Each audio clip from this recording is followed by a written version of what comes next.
Although it's not perfect, we're having a ton of fun with it, and no fandom is without its complaints, so here we are to talk about 10 things Pokemon Go players hate. Starting off with number 10, I got 3 words for you. Zubats, Pidgeys, and Rattatas. Most of you guys that live in a similar, normal, standard, and kind of boring climate and geographic location know that these are the 3 most common Pokemon you come across, and they're basically straight up trash. And you know what, this isn't completely unique to Pokemon Go, it was in the original Pokemon games, but here it's more exaggerated. Zubats, Pidgeys, and Rattatas, and some of the basic bug Pokemon are basically the epitome of terrible in this game. They're everywhere, they're annoying, they're far too common, and they're not even good XP fodder because most of them take over 50 candies to evolve, so it's kind of just a waste of everybody's time. Let's just get these out of here.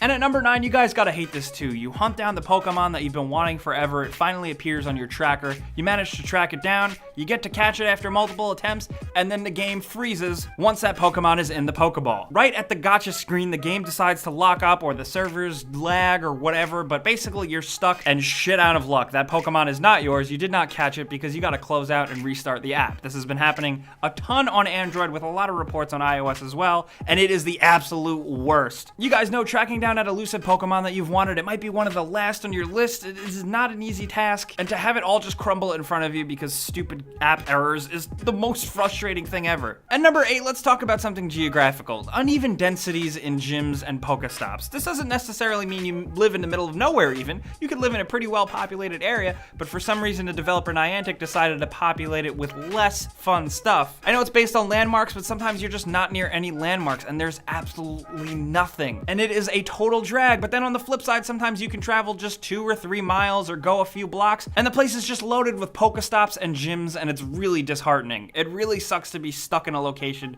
with absolutely nothing.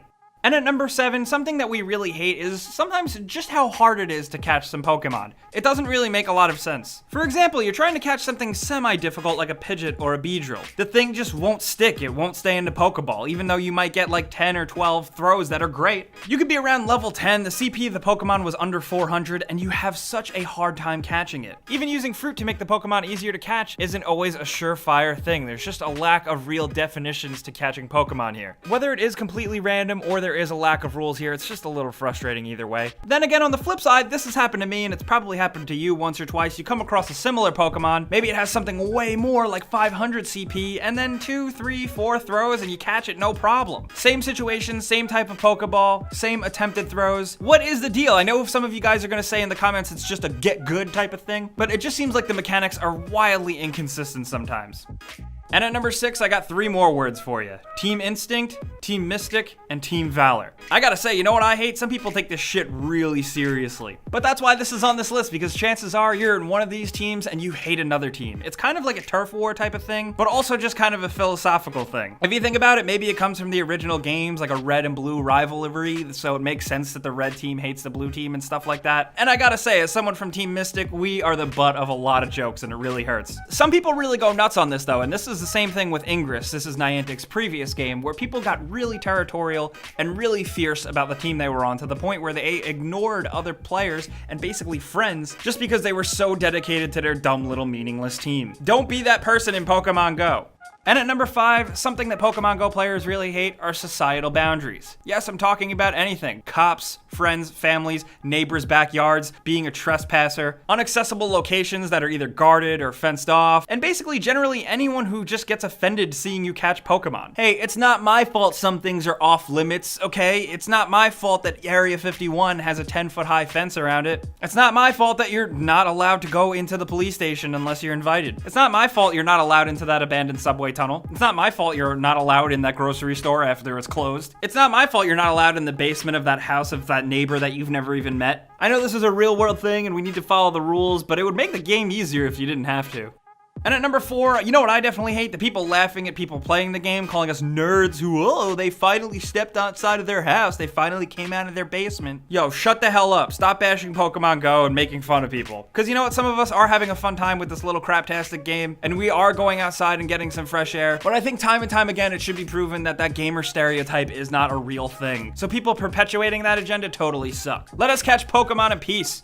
And at number 3, since we are talking about shitty people, let's talk about those people that love to announce that they are not playing Pokemon Go. Oh, good for you. You're not playing one of the most popular games of all time. Great, good job. Yeah, I know you're above it, and you know what? So was I for a second. It's not the best Pokemon game by any means, but it's just fun and addictive, and it's a good way to pass the time. You're not a special snowflake because you think you're too good for Pokemon Go. Well, you know what? It is a trend. It is a fad. It will definitely die out eventually. But for right now, let some people have their fun. And at number 2, something that I think many Pokemon Go players hate, and myself especially, is some missing features here and there. First of all, trading definitely needs to be a thing. Niantic said that it is coming in the pipeline, but goddamn, that's like a basic Pokemon thing that should have existed when the game was made. And on the flip side, I definitely want more of a battle system. I want to be able to see other trainer friends that I know out in the real world and battle them with ease. Because there is a battle system in place, but just being able to battle at gyms is kind of a drag and a bit of a letdown. Also, fix the battle system while you're at it, make it turn-based, because goddamn, that's how Pokemon should be.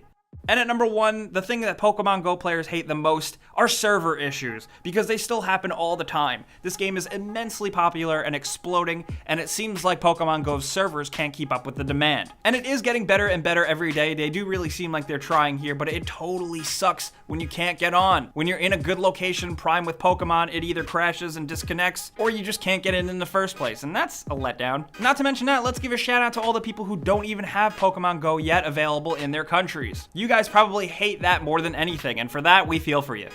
So guys, those are 10 things that players definitely hate about Pokemon Go. It is a fun little game, but it's not without its issues, and any fandom or hardcore audience that spends a ton of time with a game will come up with some complaints here and there, so we want to hear about yours down in the comments below. Anything you got to say about Pokemon Go, let's talk about it down there. You guys know the deal. If you like this video, clicking the like button helps us out a ton, and we really appreciate it, and subscribing if you're new is a great idea, because we put out videos like this and about other video games every single day. But as always, thanks for watching, and we'll see you guys next time.